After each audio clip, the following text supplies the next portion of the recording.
I found that it's an important point too when you're really moving past, a lot of agencies get to that 1 to 2 million and things kind of be the same. But once you move past that, then you're looking for the next stage of growth.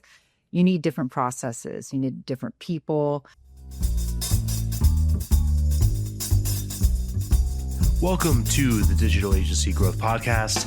I'm your host, Dan Englander. So today on the show, I'm very excited to welcome Lori Cox as part of our continuing series with actual practitioners in BizDev in the agency world.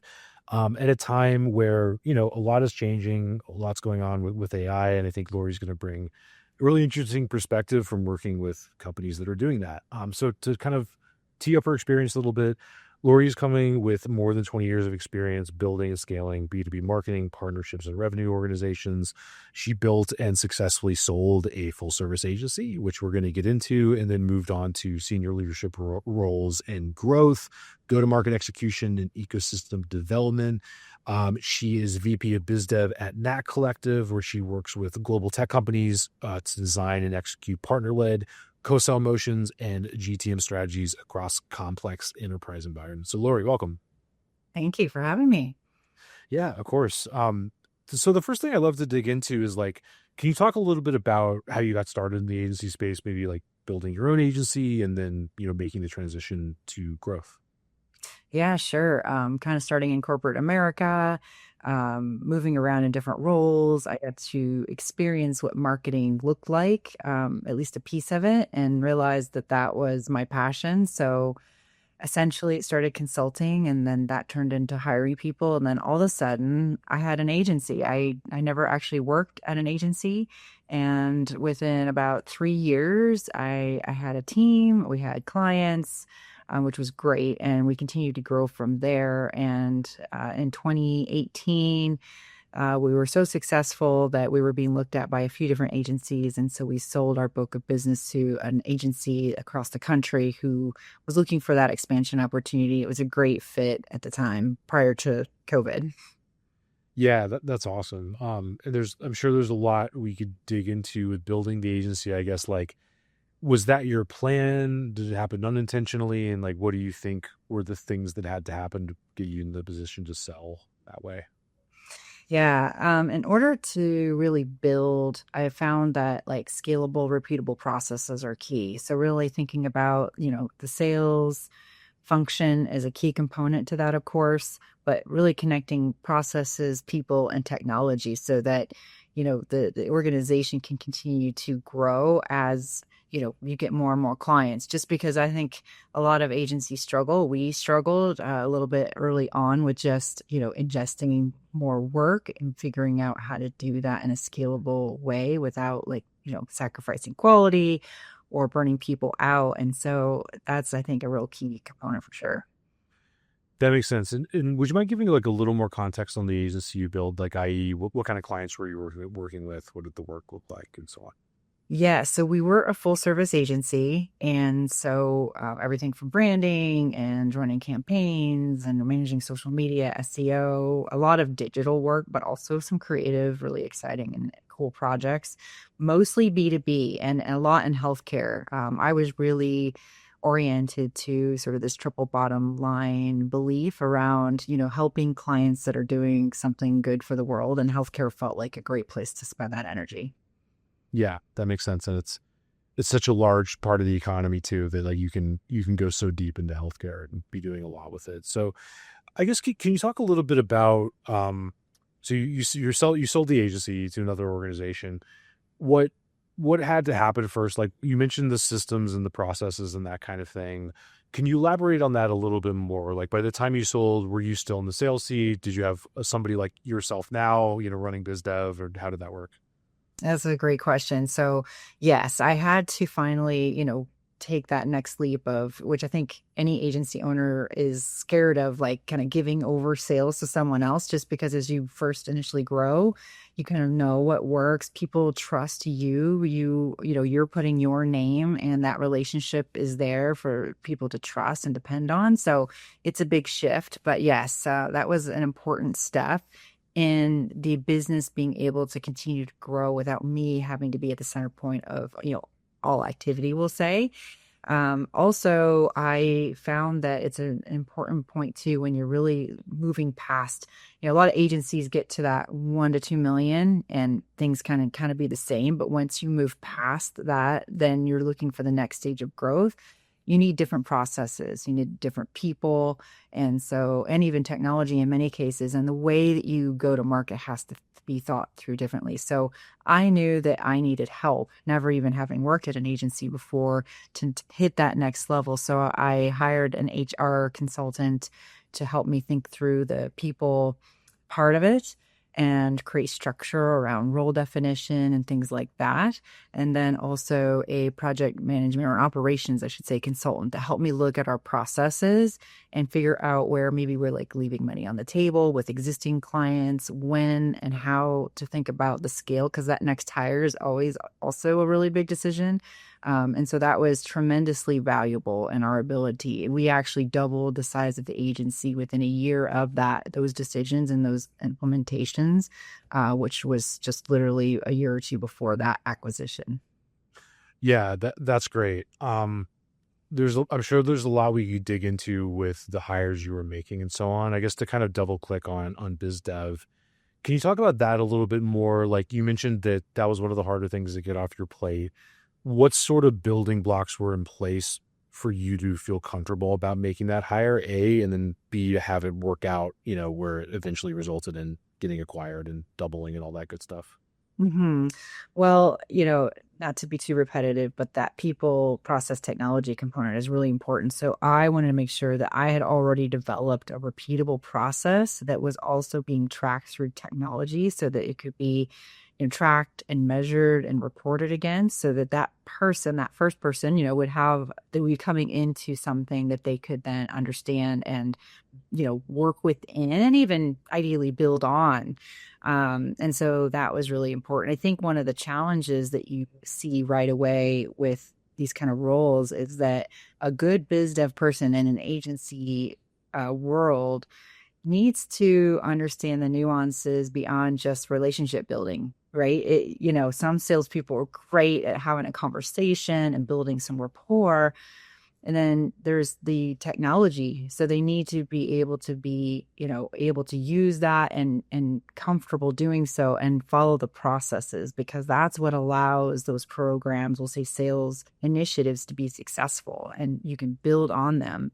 And also, as an agency owner, it allows you then to see what's working well, where you need to shift or change, what kind of deals, are maybe landing more often, what type of services are, of interest, because it shifts also, every year, seasonally. There's a lot of things to consider there, but that intelligence, we'll say, is critical. Yeah, that makes sense. I want to keep digging into the system and process things just to kind of color that in a little bit more. To back up a little bit, I think that a lot of times what we see is the agency will either prematurely hire the salesperson before there is that system, or less often, but still happens, they'll never hire the person and they'll say, I'm the only one in the world that can do this, which is almost always not true. And right now we're in this period where, there was some huge report, I think Soda did it, about a huge percentage of agencies see lead gen as the biggest problem. They want more at bats, not enough at bats. Sales cycles are taking longer. There's less trust. Maybe things were different when you were selling to healthcare a number of years ago. Probably not a lot different though. Can you talk about those systems? Like what worked, what channels were you using? What did it take to make those work?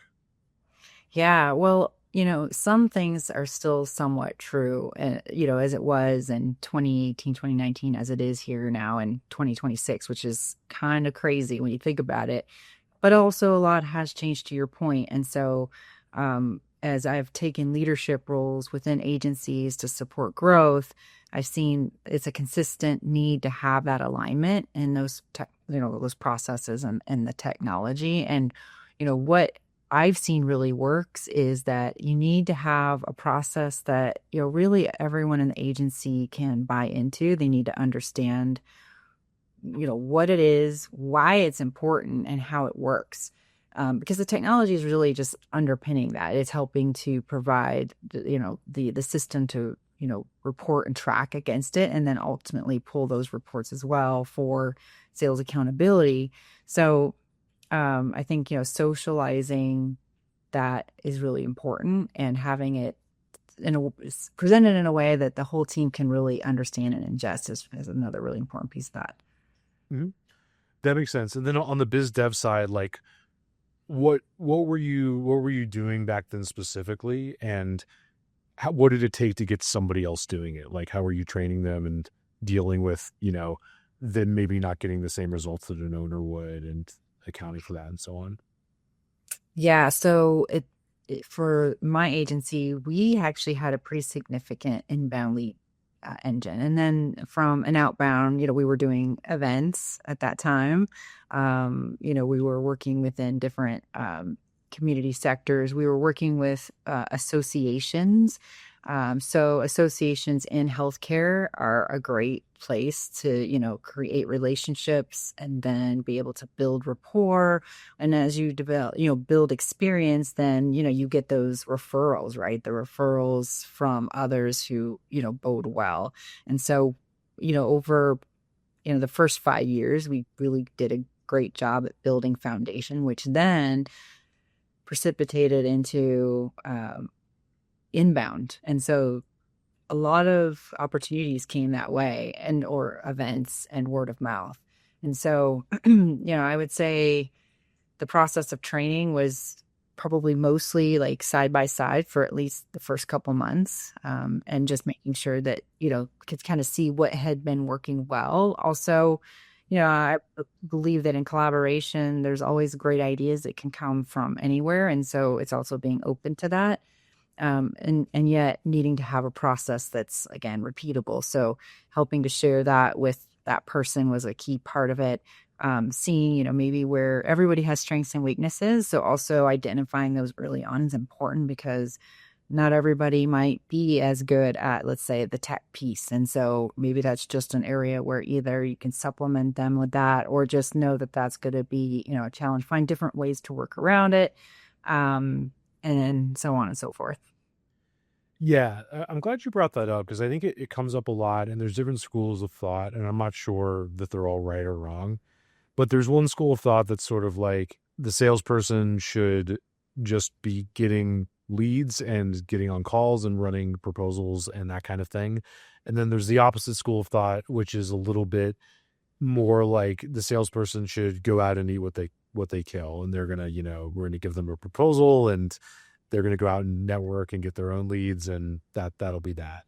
Um, do you have a sense? I mean, not to put you too much into that one paradigm, but like, do you have a sense of where you fall on that scale? Like, what do you feel like? How do you feel like salespeople should be supported? It's a great question. And it's interesting that, where I am right now in 2026 and looking back, as well as the current, sort of state of things, it's probably shifted a bit. I would say back then, inbound seemed just like the best thing ever. And it was really the only way. Like, why wouldn't you do anything but just inbound? Just because those are hand raisers, right? They're ready to buy. So your percentage of close rate is probably going to be higher. You can move them, sales velocity is faster. Everything's going to essentially kind of be better, especially if you're communicating your value proposition and your unique niche area of expertise well. You're going to be getting the right buyers with their hands up.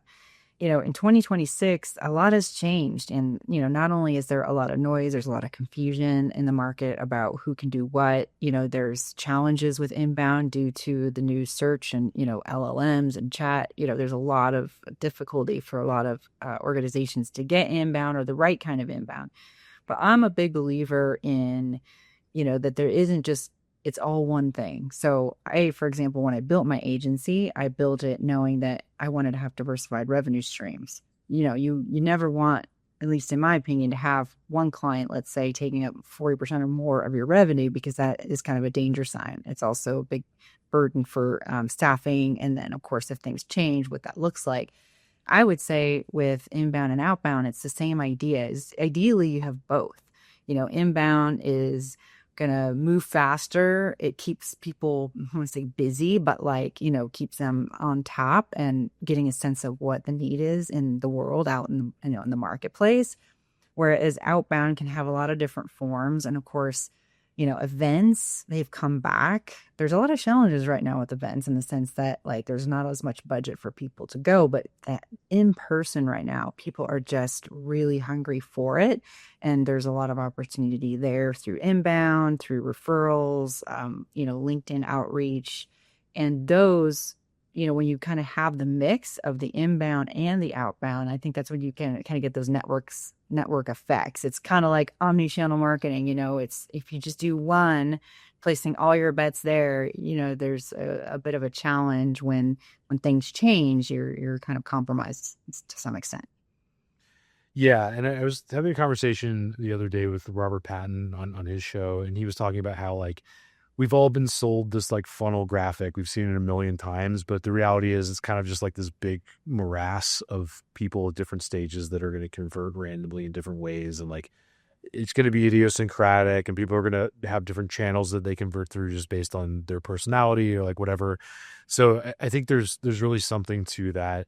Um, One thing that we're kind of harnessing in our company is like really getting back to the referral strategic partnership thing, because for years like we would yell at our clients and be like that's not enough and so on, and then I think like what we realize is like it's actually the thing that's worked best. The issue isn't referrals, it's reactive referrals and sitting on your hands and waiting for them. And then we've developed our process to help people identify who they can ask and then ask in a way that's more tasteful and make it easier on people to get referrals and stuff.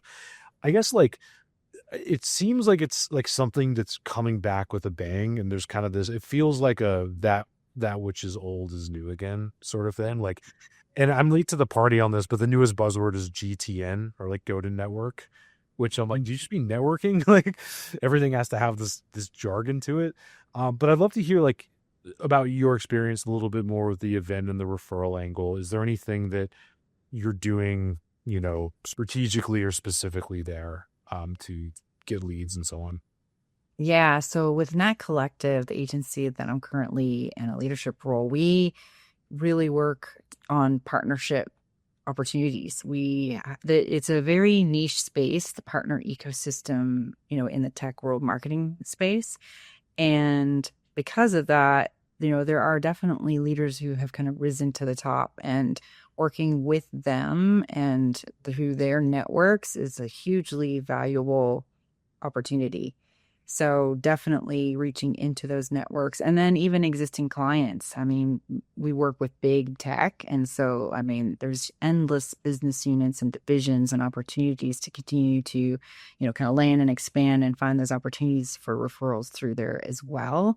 So yeah, referral is huge. And because it comes from typically, obviously, a trusted source, someone who understands what their, the pain points of that, industry or that segment, and can speak from a point of either experience or at least personal, connection. And that means a ton, because there's so much noise. There's so much noise. It's really hard for buyers to know where to go. Yes, they can use, search and chat and do their research online. But even then, especially in the agency space, there's, agencies are a dime a dozen. Let's be honest. There's so many out there, and it's hard to really tell who's who and who can really deliver. Yeah, and I the cheesy metaphor I've used is sort of like if you're wandering around in the woods and like your compass is broken and all the stuff, you're going to rely on like the old wooden map that's sitting at the edge of the trailhead or whatever. And it's like that's essentially referral, like a thing that's stood the test of time. So with that, I kind of want to double click on the partnership thing. I think we've all maybe been on both sides of like the partnership pitch, where it's like, hey, we'll give you this commission if you send people our way that seem like a fit, and like on paper we have this synergy and blah blah blah, and like then 9 times out of 10 like nothing comes of it, and it's like this waste of time. Assuming you've encountered that, is there anything like, how are you sort of thinking about approaching partnerships, identifying who you're going to talk to, giving value to them, etc.? Yeah, that's a great point, because you're right. There is a lot of blah, blah, blah, or good intentions. We'll say good intentions that aren't necessarily realized. And it's a factor of intention and attention. And so really putting your time into it is like a requirement. So it's not a set it and forget it thing. You can't just sort of have that conversation, shake hands, do high fives and walk away and expect it to just start to run. Yeah. It takes a dedicated focus. And so, in fact, one of our strategic partners at Nat Collective is Partner Tap. And so what we've done is we've said, let's not just talk the talk, let's walk the walk.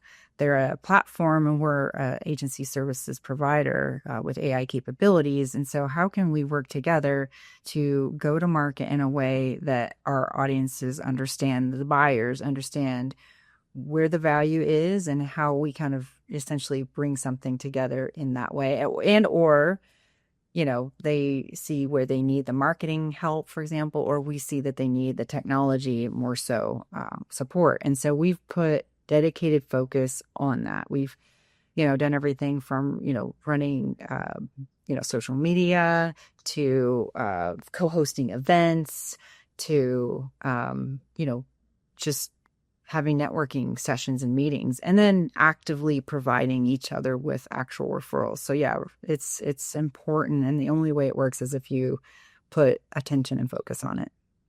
Yeah, I couldn't agree more. And if you don't mind, like comparing notes a little bit, it seems like a lot of the times, if you're thinking about partnerships, there's like two reasons that the referrals don't happen. I think the first is that people are risk averse, or there's not enough trust, or something to that effect, right? And they're like, if I introduce you to my network, are you going to drag them into a sales call and hurt my reputation and all that sort of thing? So there's that hump.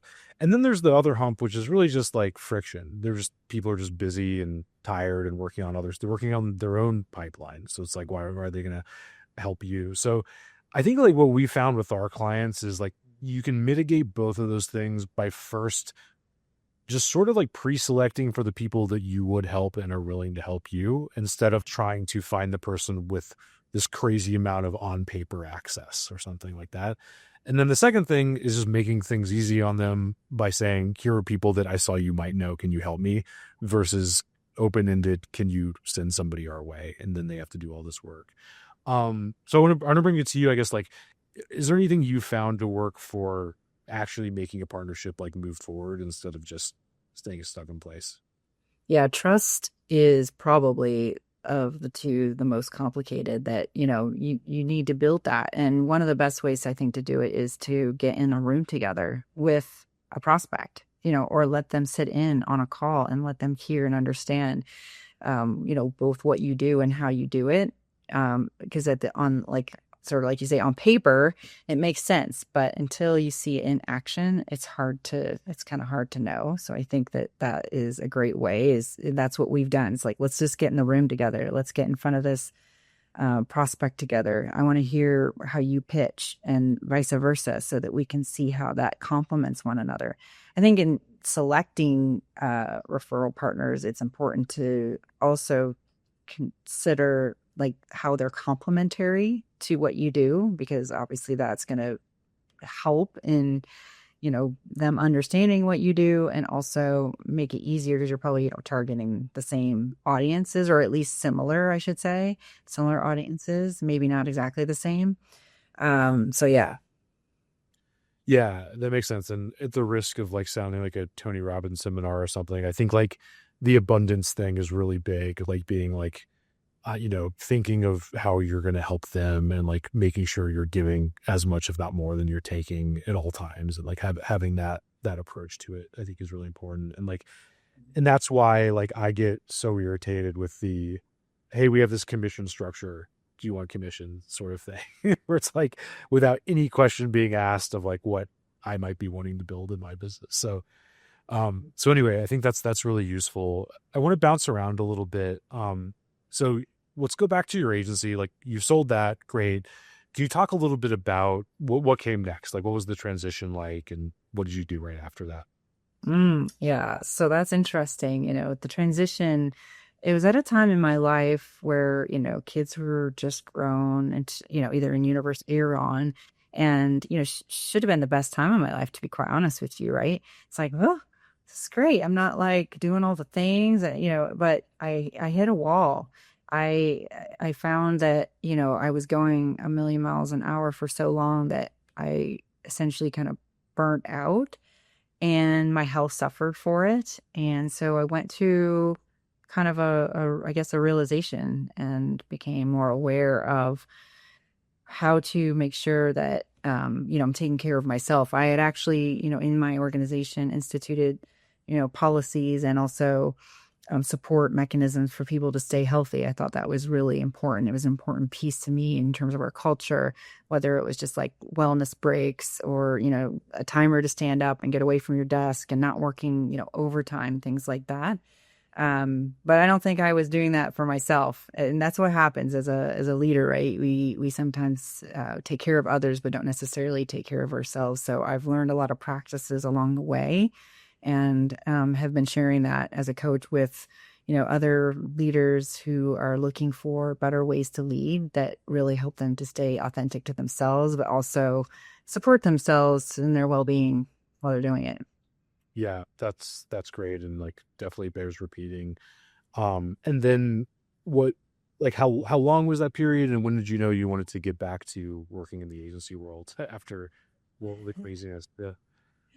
Yeah, well, as it goes, when you're bought, you have to work for that company for a while. So, that was happening. And it wasn't until COVID that I kind of really had an opportunity to sit back and truly think, like, well, what am I gonna do next? What does that look like? And while that happened, I mean, I debated going back out on my own and building something kind of different, because I think as an entrepreneur, it's a bug that you get that you can't get rid of. It's just, you're always wanting to build. And then at the same time, I had some opportunities come to me, and as also an entrepreneur, you're always open to kind of what comes. And this agency was really looking to grow their business and needed that support internally to kind of expand. So I thought it might just be a really great opportunity to take a role as a leader, as an employee, and have an opportunity to take what I'd learned and help them. Yeah, that makes sense. And I'd love to hear like what lessons have you taken from building an agency into a biz dev role, and to frame that out a little bit. We talked to lots of biz dev people, and there is a very entrepreneurial role for the reasons we talked about, because there's a lot of like getting the lead, building the system, maybe training an SDR, going heads down on a proposal, doing a handoff to a client. Like you're kind of touching all these parts of the business. So I'd love to hear what that's been like for you with your experience. Yeah. I guess what I learned that I think can be helpful for people is like, from a leadership perspective, it's about bringing around the support and others who can fill in the gaps, maybe where you might either have not a clear line of sight or an understanding about how to take that next step, especially for growth. I think it's important to do. And then from a pure sales perspective, it's really about, thinking about every connection as is, like you said, you're really meeting them where they are. You're really having a conversation. When you think about abundance, you're thinking about how can I help them actually be abundant? Because if we have a reciprocal opportunity here, we can both be abundant. We can all be abundant, and thinking about it that way. And so that requires like really being like human, like, a human, being curious, like when you're reaching out as an entrepreneur. Curiosity is a core element. And so when you're reaching out, being curious about what really matters to them is a great way to do that. And then building trust quickly around your competency to support them with success, and leaning into what you do differently is also really important, because again, there's a lot of agencies, and now with AI, there are all kinds of solutions that can solve for everything out there. And so you really need to be able to speak clearly about what you do, how you do it differently, and how that's going to help them be successful. Yeah, that makes sense. I think kind of tied to that in a weird way. There's lots of pros and cons, or advantages, disadvantages I've seen to owners being in the sales seat. I think one is that, at least for me, I'm projecting, like I care more and I know more about the product, and I can kind of improvise and shuck and jive because I have complete control over everything. I think the downsides are very similar to that, though, right? There's probably just the exact same ones. Like you can change up the process too much. You I probably go through, when I'm in the sales seat, you go through more emotional swings because you have the sense of identity caught up in the business versus if you have a sales hire. So you're in an interesting position, and I technically have been on both sides of the fence too. It's just been a long time. How do you feel about your sales abilities as, a non-owner versus an owner at this point? Well, my own personal sales abilities, I think, are sharper because I can just focus. I mean, being a business owner, you wear a lot of hats, and so something is always giving to give. There's endless needs of the business. So when, you're able to really focus in addition to everything you said, which is totally true, it's just allows you to be that much more focused in, allows you to have that curiosity at the deepest level and really guide prospects through a journey that's really aligned to their needs, the timing, the cadence, and the experience that will help to bring that to fruition. Yeah. Yeah. And I kind of feel the same way that, like, with enough time and reps, other people other than the owner will be better, because they do, the owner cares more, but like, you just focus, it's a focus thing, it's kind of simple at the end of the day. So that makes sense. To switch gears a little bit, my understanding is you with Knack are working with larger tech clients, maybe some AI organizations. Assuming I have that right, like what's the situation like on the ground with them now? What's the atmosphere like? What's the day in the life of a marketing leader there? Yeah, so that's an interesting question, but I will say that change is the constant. And I know we said that like 10 years ago. I remember there were like quotes, change is the constant. And it's just ever more true. Being flexible is critical right now, I think, across the board, but especially in big tech. There's sweeping changes. You see it in the news all the time. And so being nimble and flexible is important. Also, continuing to upskill. Upskill is critical. Learning the latest around what is going on with AI, trying to, just use it yourself, find ways to continue to learn. Because in terms of the expectations across many of the organizations who we work with, which are the large, cloud organization, cybersecurity, et cetera, it's, they want to internally optimize the team for the ability to leverage AI. And AI isn't like replacing these jobs, it's changing jobs. It's just changing how everyone's going to market and what they're doing. And so it's just, again, going back to flexibility, it's just a shift. Yeah. And I guess, like, to dig into that, how much has AI become a factor in Knack? Like, how are you using it? If you don't mind going through tangible examples, I'll start. Like, Claude Code has just been mind boggling to me so far. Built, an app in a week basically. And it's crazy. It just gets everything. And I'm sort of like half delighted, half scared of it, I guess. What's been your experience? I would say that what you just said, probably most everyone could agree with that sentiment. It's, it's like exciting. And at the same time, you're just like overwhelmed at just how much it can do. But that again is a comparison to, 2, 3, 5 years ago, right? And so it's continuing to evolve.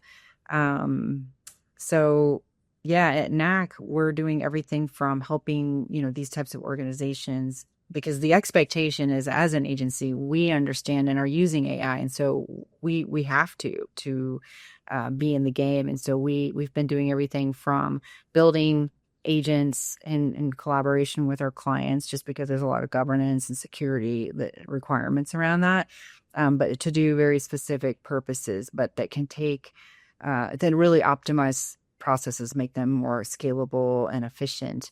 And then we're also using AI internally for things like increased personalization and, templates and things like that around content, because we need to make sure that we're thinking about how can we, again, make things repeatable and scalable for ourselves and our clients. Yeah, those would be, I guess, 2 examples.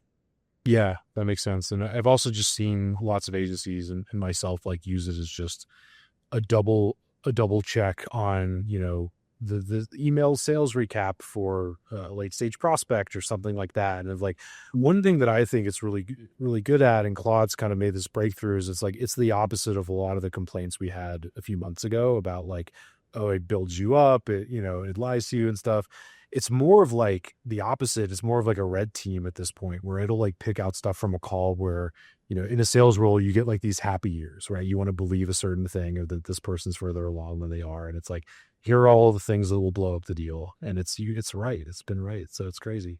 Have you used it in that way at this point, or how's it? That's a not necessarily specifically, but to evaluate calls, like for example, with our SDR doing outbound, we can definitely that is a great way for us to have meaningful conversations about ways to improve it. Also, from helping to develop call scripts, we use it for like definitely meeting notes and to summarize and synthesize. So, kind of from like relating to what you just said, like finding some of the golden nuggets or watch outs if there are any, for sure. Yeah, that's great, and definitely going to evolve more. So, Lori, this has been so much fun, and it's great going through your background and everything you've learned and accomplished. Where can people go to follow what you're up to and get in touch? Yeah, well, the best place to find me is on LinkedIn, because as any good salesperson and marketer, I spend a lot of time there. So, yes, it's Lori Cox, MBA. If you look me up on there, I'd love to connect. Awesome. Thanks so much. Thank you.